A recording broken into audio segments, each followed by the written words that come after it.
താനൊക്കെ ഒരു ആണാണോ? ഒരു പെണ്ണിനോട് അടുപ്പം തോന്നിയാ തുറന്നു പറയാനുള്ള ആംബിയറെങ്കിലും കാണിക്കണം.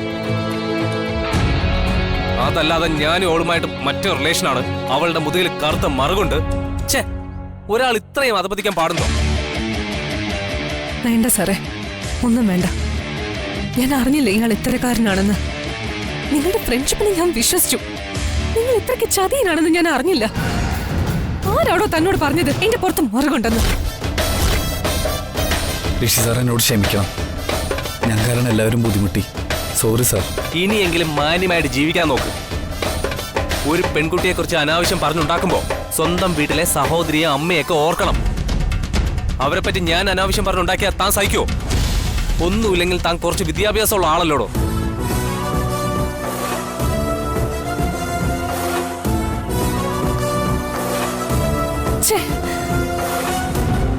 രവിയുടെ മനസ്സിൽ എന്നെ കുറിച്ച് അങ്ങനെ ഒരു ചിന്ത ഞാൻ ഊഹിച്ചത് പോലും ഇല്ല. സാറിന് ഇപ്പൊ കാര്യങ്ങൾ മനസ്സിലായല്ലോ. ഇനിയെങ്കിലും ഒരു പെൺകുട്ടിയെ കുറിച്ച് അപവാദം കേൾക്കുമ്പോ 2 വട്ടം ആലോചിക്കണം. സോറി, ഞാൻ ആക്ച്വലി മാപ്പ് പറയാനുള്ളത്. ആരെങ്കിലും എന്തെങ്കിലും പറയുന്നത് കേട്ട് എടുത്തു ചാടി ഐ എം സോറി. തൽക്കാലം ഈ സോറി സ്വീകരിച്ചിരിക്കുന്നു. എന്നെ എന്റെ സ്കൂട്ടറിനടുത്ത് വിട്ടേക്കോ? ഓ ശരി, വാ.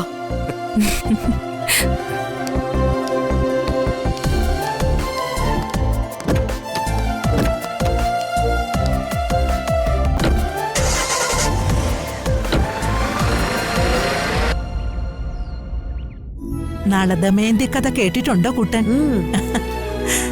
നളൻ സുന്ദരിയായ ദമയന്തിയെ വരിക്കാനെത്തുമ്പോ കലിയും വരുണനും ഒക്കെ ഉണ്ടായിരുന്നു. പക്ഷേ അവർക്ക് സമയത്തിന് എത്താൻ കഴിഞ്ഞില്ല. നളൻ ദമയന്തിയെ വിവാഹവും കഴിച്ചു. കലിക്ക് കോപം വന്നു. നളനെ കലി ശപിക്കുന്നു. കല്യാണം കഴിഞ്ഞ് അവരങ്ങനെ സുഖമായിട്ട് കഴിയുമ്പോ ഒരു ദിവസം 2 മനോഹര പക്ഷികളെ കാണുന്നു. അവയെ ഉടുമുണ്ടഴിച്ചു പിടിക്കാൻ നോക്കിയപ്പോ നളന്റെ മുണ്ടും കൊണ്ട് കിളികൾ അങ്ങ് പറന്നുപോയി. നളൻ അങ്ങനെ തുണിയില്ലാതെ നിന്നു. എന്നിട്ട് ഈ മുണ്ടില്ലാത്ത നളൻ എന്ത് ചെയ്തു മുത്തശ്ശി? പറ. മുണ്ടില്ലാതെ എന്ത് ചെയ്യും? എന്താ ചെയ്യാ? ദമയന്തിയുടെ പുടവ കീറി അതും എടുത്ത് നളനങ്ങ് പോയി. ആ സമയത്ത് കലിയുടെ ശാപം ഫലിക്കുന്നു. നളനെ കാർക്കോടകൻ കടിക്കുന്നു. കാർക്കോടകൻ ആരാ? വലിയ സർപ്പമല്ലേ? വലിയ പാമ്പാ? നളൻ കറുകറുത്ത രൂപമായി ആരും തിരിച്ചറിയാതെയായി. ശാപമോക്ഷത്തിന് നളൻ ഋതുപർണ രാജാവിന്റെ കൊട്ടാരത്തിലെ ദാസനായി. ഒരിക്കൽ രാജാവിനു വേണ്ടി അതിവേഗത്തിൽ തേരോടിക്കുന്നത് കണ്ട രാജാവ് അമ്പരന്നുപോയി. ഇതെങ്ങനെയാ ഇത്ര വേഗത്തിൽ കുതിരകളെ ഓടിക്കുന്നതെന്ന് രാജാവ് ചോദിച്ചപ്പോ തനിക്ക് അശ്വഹൃദയ മന്ത്രം അറിയാമെന്ന് നളൻ പറഞ്ഞു. എന്നിട്ട് നളൻ ആ മന്ത്രം രാജാവിന് പറഞ്ഞുകൊടുത്തു. പിന്നെയും തേരോടിച്ച് അവരൊരു മരത്തിന്റെ ചോട്ടിലെത്തുന്നു. ഈ മരത്തില് എത്ര ഇലകളുണ്ടെന്നറിയാമോന്ന് രാജാവ് നളനോട് ചോദിച്ചു. രാജാവ് തനിക്ക് അക്ഷഹൃദയ മന്ത്രം അറിയാമെന്ന് പറയുകയും അത് പറഞ്ഞുകൊടുക്കുകയും ചെയ്തു. അതോടെ എന്തുപറ്റി? നളന് ശാപമോക്ഷവും കിട്ടി. ഈ ശാപമോക്ഷം എന്ന് പറഞ്ഞ എന്താ മുത്തശ്ശി? അതെ, ശാപത്തിൽ നിന്ന് രക്ഷപ്പെടുക. അതെ, അഹല്യ പ്രതിമയായി പോകുവാൻ ഗൗതമ മുനി ശപിച്ച കഥ കേട്ടിട്ടില്ലേ? രാമൻ തൊട്ടപ്പോ അഹല്യക്ക് മോക്ഷം കിട്ടി. അങ്ങനെ അഹല്യ ദേവതയായി മാറി. ദേവത എന്ന് പറഞ്ഞ മാലാഖയല്ലേ? ഏഞ്ചൽ. എനിക്ക് ഇപ്പൊ തന്നെ മാലാഖ കാണണം. മാലാഖ വാ, ഏഞ്ചലെ വാ.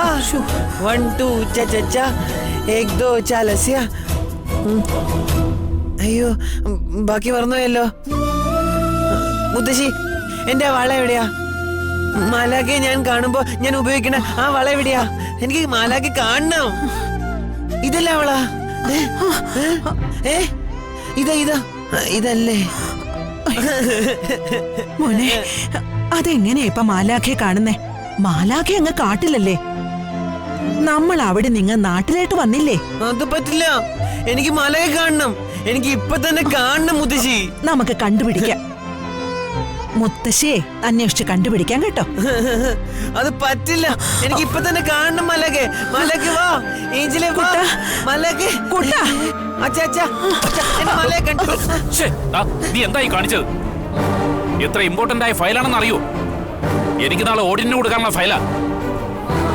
നിനക്ക് ഇത്ര ബോധമില്ലാതായി പോയല്ലോ. അവന്റെ ഒരു കുട്ടി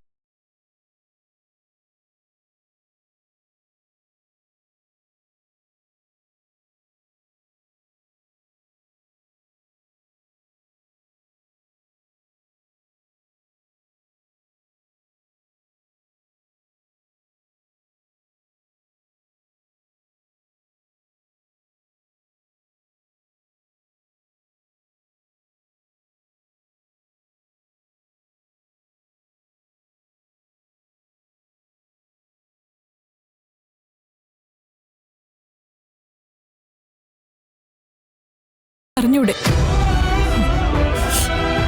സിധു പോട്ടെ. നീ പോയി നിന്റെ ഭർത്താവിനെ സമാധാനിപ്പിക്ക. എന്റെ കുട്ടിയെ ഞാൻ പറഞ്ഞു മനസ്സിലാക്കിക്കൊള്ളാം. ചെല്ലു മോളെ. പോട്ടടാ. വന്നേ ഇങ്ങോട്ട്. നല്ല കുട്ടിയായിട്ട് ഇവിടെ ഇരിക്കേ. കരയാതെ, നല്ല കുട്ടിയല്ലേ. കരയല്ലേ? ദേ, ഇങ്ങോട്ട് നോക്കി. ഞാനൊരു സാധനം കാണിച്ചു തരട്ടെ.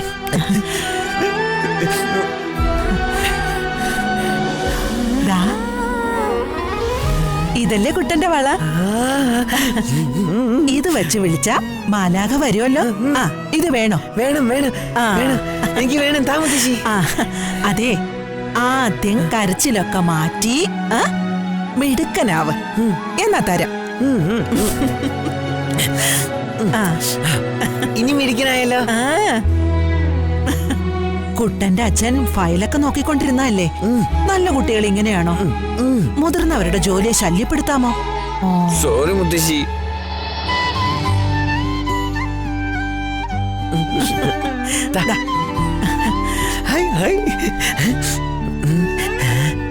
മാലകി വാ.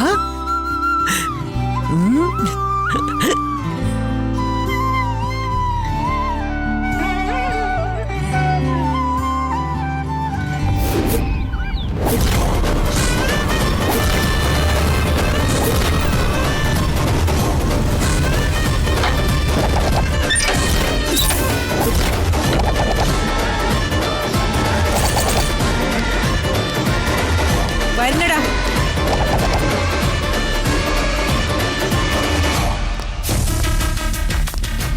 ഏയ്, നിങ്ങൾ എങ്ങോട്ടായി പോകുന്നേ? എവിടെയാടാ നിങ്ങളുടെ ദേവിക ടീച്ചർ?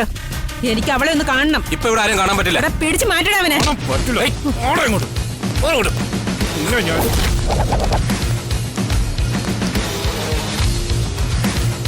9 പേരവർ കൽപ്പണിക്കാർ, ഒരമ്മ പെറ്റവരായിരുന്നു.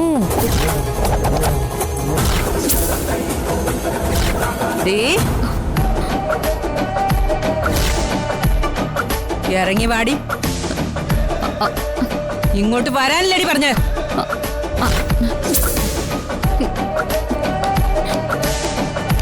സ്വർണ്ണമ്മ, ഇവിടെ ക്ലാസ് നടക്കാം.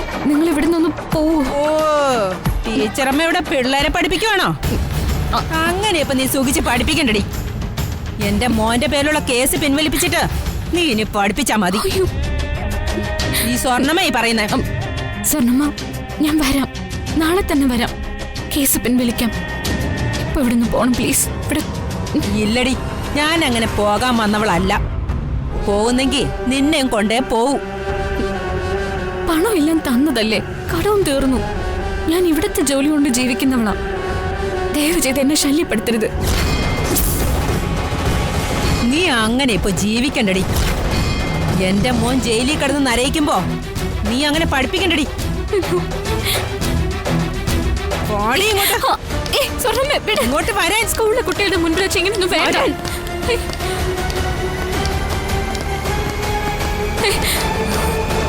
ഏയ്, നിങ്ങൾ എന്തായി കാണിക്കുന്നേ? ഇതൊരു സ്കൂളാണ്. ഇവിടെ ഒന്ന് ശല്യം ഉണ്ടാക്കരുത്. നിങ്ങൾ യവന്മാരെ വിളിച്ച് ഈ നിമിഷം ഇവിടെ നിന്ന് ഇറങ്ങിക്കൊള്ളാം. എന്നോട് ഇവിടുന്ന് പോകാൻ പറയാൻ നീ ആരടാ? വാടി ഇവിടെ. വേണ്ട. ഇവിടുന്ന് പോവുകയാണെങ്കിൽ നിന്നെ കൊണ്ട് ഞാൻ പോകത്തുള്ളൂ. വിടന്നെ. ഞാൻ പോലീസിനെ വിളിക്കും. വിളിക്കടാ. നീ ആരെ വേണമെങ്കിലും വിളിക്കടാ. പോലീസിനെയോ പട്ടാളത്തിനെയോ ആരെ വേണമെങ്കിലും വിളിക്ക. ഇതെന്റെ മോന്റെ ഭാര്യയാകാൻ പോകുന്നവളാ. ഇവളെ ഞാൻ കാണുന്നതിനും സംസാരിക്കുന്നതിനും നിന്റെ അനുവാദം എനിക്ക് വേണ്ട. ശിവ, എനിക്ക് ഇവളോട് സംസാരിക്കണം. അതിനിടയ്ക്ക് ഇവൻ വാ തുറക്കരുത്. ചെല്ല. നീ അത്രയ്ക്കായ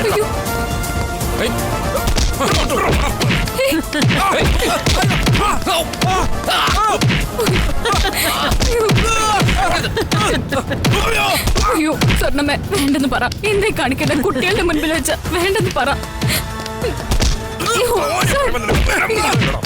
അയ്യോ എടീ, ഇതൊന്നും അല്ല. ഈ സ്വർണ്ണമ്മ ആരാണെന്ന് നീ കാണാൻ കിടക്കുന്നേ ഉള്ളൂ.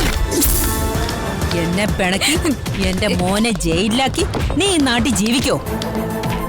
എങ്കിൽ എനിക്കതൊന്ന് കാണണം. മര്യാദയ്ക്ക് ഇപ്പൊ തന്നെ അവന്റെ പേരിലുള്ള കേസ് പോയി പിൻവലിക്ക. അല്ലെങ്കിലേ ഇതിവിടം കൊണ്ടൊന്നും തീരില്ല. നാളെ ഞാൻ വരും. ഇവിടെ മാത്രമല്ല, നിന്റെ വീട്ടിലും ഞാൻ വരും. മതിയടാ, ഇറങ്ങ് പിള്ളേരെ.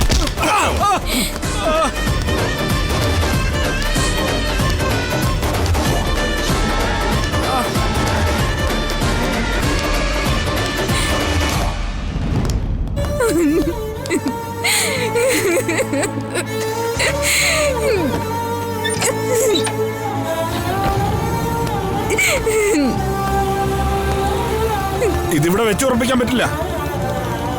ഈ നിമിഷം നിങ്ങളെ ഞാൻ ഡിസ്കസ് ചെയ്യും. അയ്യോ സർ, ഞാനൊരു തെറ്റും ചെയ്തിട്ടില്ല. അവർക്ക് ഞാൻ പൈസ കൊടുക്കാനുണ്ടായിരുന്നു. എല്ലാം ഞാൻ കൊടുത്തു തീർത്തതാ. ഇനി ഇവരിവിടെ വന്ന് ശല്യം ഉണ്ടാക്കില്ല സർ. പ്ലീസ് ഒരു തവണത്തേക്ക് എന്നോടൊന്ന് ക്ഷമിക്കൂ. ഞാനൊരു തെറ്റും ചെയ്തിട്ടില്ല. പ്ലീസ്. ടീച്ചർ തെറ്റൊന്നും ചെയ്തിട്ടില്ലായിരിക്കും. പക്ഷേ സ്കൂളിന്റെ സൽപ്പേര് കളയാൻ ഞാൻ ആരും അനുവദിക്കില്ല. ആ ഭദ്രം വന്ന് മുമ്പ് ഇവിടെ പ്രശ്നം ഉണ്ടാക്കിയപ്പോഴേ ഞാൻ പറഞ്ഞിട്ടുള്ളതാ, മേലിൽ ഇതുപോലുള്ള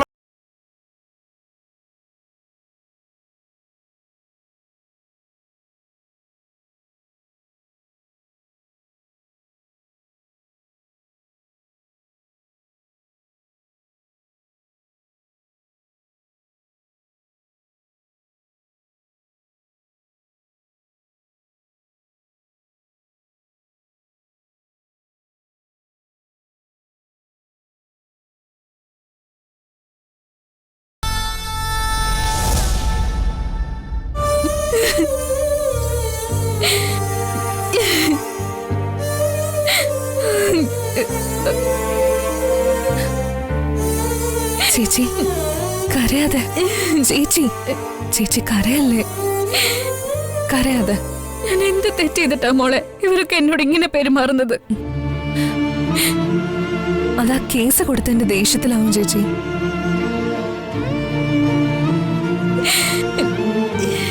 ചേച്ചി കരയാതെ.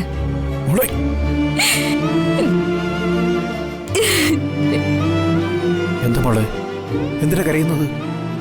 എന്റെ ജോലി പോയി മുത്തശ്ശ. എന്നെ സ്കൂളിൽ നിന്ന് പിരിച്ചുവിട്ടു. പിരിച്ചുവിട്ടു? എന്തിന്? സ്വർണ്ണമ്മയും ഗുണ്ടകളും കൂടി വന്ന് ബഹളം ഉണ്ടാക്കി. കുട്ടികളൊക്കെ ആകെ പേടിച്ചുപോയി. ഇതിപ്പോ രണ്ടാമത്തെ തവണയാ മുത്തശ്ശ. ആദ്യം ആ ഭദ്രം വന്നതായിരുന്നു ഇഷ്യൂ. മുത്തശ്ശ, ഇതങ്ങനെ വെറുതെ വിട്ടാ പറ്റില്ല. മുത്തശ്ശ വരുന്നതും കാത്തിരുന്നതാ ഞാൻ. നമുക്ക് പോലീസ് സ്റ്റേഷനിൽ പോയി കംപ്ലൈന്റ് ചെയ്യാം. ഈ സംഭവം അറിഞ്ഞപ്പോഴേ ഞാൻ പറഞ്ഞല്ലേ പോലീസിലൊന്നും പോകണ്ടെന്ന്. എന്തിനും ഏതിനും പോലീസിനെ വിളിക്കാൻ പറ്റുമോ? അല്ലെങ്കിൽ അവർക്കും കൊടുക്കണം കാശ്. ഇവിടെ പുളിങ്കുരു ഇരിക്കുന്നു എണ്ണി കൊടുക്കാൻ. ദേ ആന്റി, ആവശ്യമില്ലാത്തടുത്ത് അഭിപ്രായം പറയരുത്. ചേച്ചി എന്ത് തെറ്റ് ചെയ്തിട്ടാ? ഇതൊന്നല്ല കൂത്ത്. ഇപ്പൊ കുറ്റം എനിക്കായോ? ഞാൻ അന്നേ പറഞ്ഞല്ലേ അവരെ പിണക്കിയിട്ട് നമുക്ക് ഇവിടെ സ്വസ്ഥമായിട്ട് ജീവിക്കാൻ പറ്റൂലെന്ന്.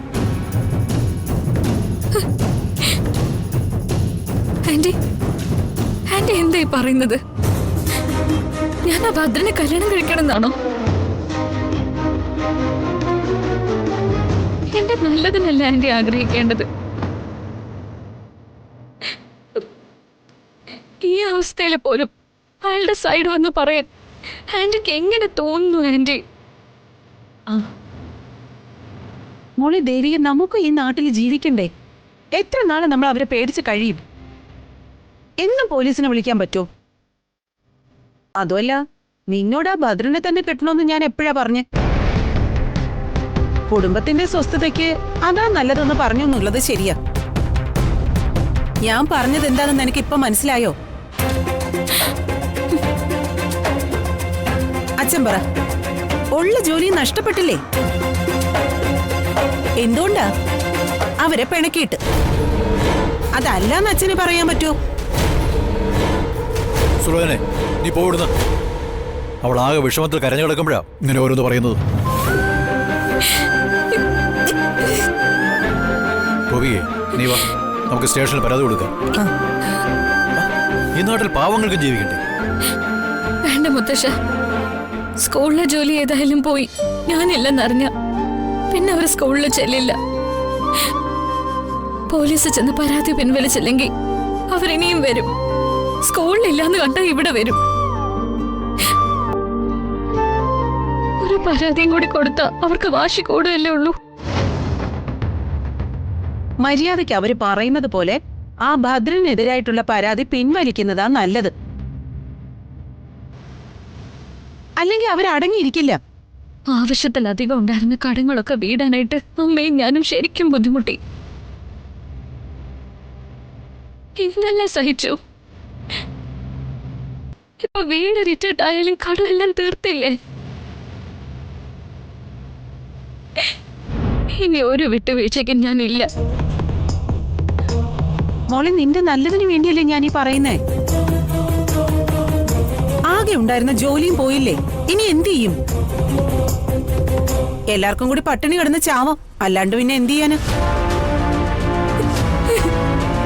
പട്ടിണി കിടന്ന് ചത്താലും ആ തൊണ്ടയുടെ ഭദ്രന്റെ മുന്നില് തല കുനിക്കാൻ ഞാൻ സമ്മതിക്കില്ല. ചേച്ചി ഇപ്പോഴെടുത്ത തീരുമാനം ശരി. ഇപ്പൊ കേസ് പിൻവലിച്ചാ ആ സ്വർണ്ണ തൊള്ളയുടെയും പിന്നാക്ക മോന്റെയും തെമ്മാടി തരത്തിന് കൂട്ടു നിൽക്കുന്ന പോലെ ആവില്ലേ? സ്കൂളിലെ ജോലി പോകുന്നെങ്കിൽ പോട്ടെ. എന്റെ കഴിവിനും അറിവിനും വേറെ സ്കൂളിലെ ജോലി കിട്ടും. ഈ നിമിഷം മുതൽ ഞാൻ പുതിയ ജോലിക്ക് ശ്രമിക്കും. പക്ഷെ ആ ഭദ്രന്റെ മുന്നിൽ ഞാൻ തോറ്റു കൊടുക്കില്ല. അതെ മോളെ, നിന്റെ തീരുമാനമാണ് ശരി. പക്ഷെ സ്കൂളിൽ കയറി വന്ന് ഇത്തരം കൊള്ളരുതായ്മ ചെയ്തവരെ ശിക്ഷിക്കണ്ടേ? സ്കൂളിലെ പ്രിൻസിപ്പലിന് പരാതി ഉണ്ടെങ്കിൽ അവര് കൊടുക്കട്ടെ. ഇത്ര നാളും ആത്മാർത്ഥതയോടെ പഠിപ്പിച്ച എന്നെ ഒരു തെറ്റും ചെയ്യാത്ത തന്നെ ഒരു അന്വേഷണം പോലും നടത്താതെ പിരിച്ചുവിട്ടില്ലേ മുത്തശ്ശ? ടീച്ചേഴ്സിന്റെയും കുട്ടികളുടെയും മുന്നിൽ വെച്ച് എന്നെ ഡിസ്മിസ് ചെയ്യുന്നു പ്രിൻസിപ്പൽ പറഞ്ഞില്ലേ? അതെനിക്ക് സഹിക്കാൻ പറ്റില്ല മുത്തശ്ശ. ഇനി ഞാൻ ആ കുട്ടികളുടെ മുഖത്ത് എങ്ങനെ നോക്കും?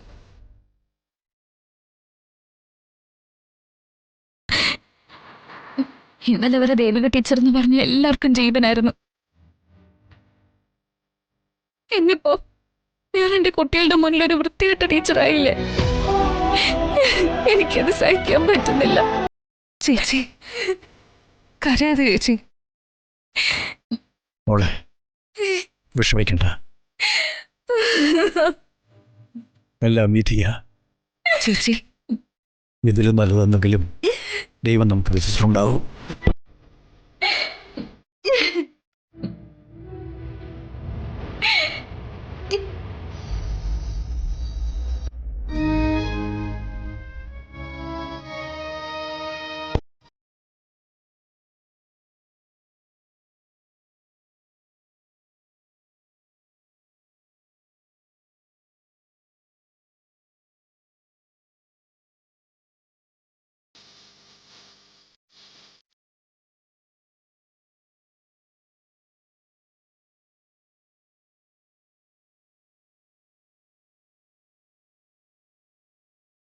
നേരെ എത്രയെന്നറിയോ? എണീറ്റൊന്ന് ആഹാരം കഴിക്കും. എനിക്കൊന്നും വേണ്ട. അങ്ങനെ പറഞ്ഞ പറ്റില്ല. എന്തെങ്കിലും കഴിക്കണം. അത്താഴപ്പട്ടിണി കിടക്കാൻ പറ്റില്ല. നീ ഇതുവരെ എവിടെയായിരുന്നു? ഇങ്ങോട്ട് കണ്ടതേ ഇല്ലല്ലോ. ഓ, ഒരുപാട് ജോലി ഉണ്ടായിരുന്നു. പിന്നെ സിദ്ധുവിന് മരുന്ന് കൊടുത്തു. അവനെ ഉറക്കാൻ നോക്കി. ഉറങ്ങണ്ടേ? അവനിപ്പോ പഴയതുപോലൊന്നുമല്ല. വലിയ നിർബന്ധമായിട്ട് വന്നിരിക്കുക. എന്നിട്ട് നീ അവനെ ഒറ്റയ്ക്ക് വിട്ടിട്ടാണോ വന്നത്? അല്ല, അമ്മ അടുത്തുണ്ട്. അമ്മയ്ക്കും വലിയ സങ്കടമായി. എന്ത്? ഞാൻ അവനെ വഴക്ക് പറഞ്ഞതോ? അത് പിന്നെ എത്ര ഇമ്പോർട്ടന്റ് ആയ ഫയലെന്നറിയോ അവൻ ചായ ഒഴിച്ച് നശിപ്പിച്ചത്. ഋഷിയാണെങ്കിൽ അവിടെ റിസോർട്ട് എന്ന് പറഞ്ഞ് നടക്കുക. ഇവിടത്തെ കാര്യങ്ങളൊക്കെ കുഴഞ്ഞു പറഞ്ഞു. ഫാക്ടറിയിലാണെങ്കിൽ യൂണിയൻകാരുടെ പ്രശ്നമോ. അപ്പോഴത്തെ ദേഷ്യത്തിന് ഞാൻ അങ്ങനെയൊക്കെ പറഞ്ഞുപോയി. അതൊക്കെ ശരിയാ. പക്ഷെ അവന് സുഖമില്ലാത്തതല്ലേ? അവൻ കമ്പനിയിലെയും ഫാക്ടറിയിലെയും സ്കൂളിലെ കാര്യങ്ങളും പ്ലാന്റേഷൻ ബിസിനസ്സും ഒക്കെ ഒറ്റയ്ക്ക് ഓടി നടന്ന് മാനേജ് ചെയ്തോണ്ടിരുന്നല്ലേ? അതൊക്കെ കേട്ട പെട്ടെന്ന് മറന്നുപോയതുപോലെ എനിക്ക് തോന്നി.